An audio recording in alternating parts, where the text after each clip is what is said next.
Au mois de mai, j'ai déposé une proposition de résolution afin de constituer une commission d'enquête. Les choses se sont beaucoup accélérées pendant l'été puisque vous avez eu une avalanche de djihadistes français, vous avez eu toutes ces jeunes filles qui sont parties, tous ces attentats et finalement le sujet est devenu d'une acuité brûlante. Nous avons souhaité au Sénat faire une commission d'enquête pour premièrement voir, évaluer les moyens qui existent dans notre pays pour lutter contre le terrorisme. Le tout répressif ne fonctionnera pas et il faut qu'on puisse bien comprendre le mécanisme sans stigmatiser les musulmans. Le problème des djihadistes français et des réseaux européens, c'est aussi un problème social. Des centaines de Français aujourd'hui sont en Syrie ou en Irak, sont pris dans ces réseaux.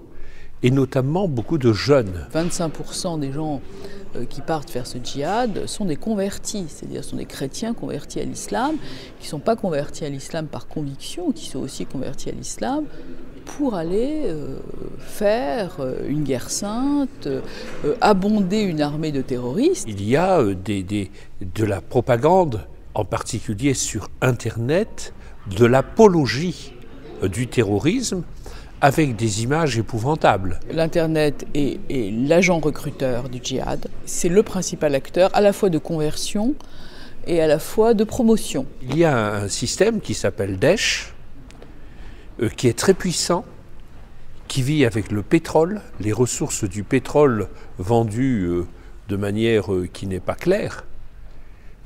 Et tout cela alimente le terrorisme. Dans toutes ces compositions politique, cette commission travaille dans le même sens, c'est-à-dire prévenir et lutter. Nous avons reçu par exemple Tracfin. Des sociologues, des spécialistes, des auteurs, des chercheurs. Et nous recevons l'ensemble des services de renseignement français. Des victimes. L'ensemble des ministres concernés. Toutes les auditions ont lieu à huis clos pour des questions de sécurité et aussi parce que le sujet est trop lourd. C'est la condition pour que les personnes que nous entendons nous disent en toute confidentialité les choses qui vont nous permettre de nourrir le rapport. Et des déplacements, un en Turquie bien sûr parce que c'est la frontière, c'est une zone perméable, et puis au Danemark où il y a un centre de réinsertion des djihadistes. Il va aussi falloir régler le problème de ceux qui reviennent.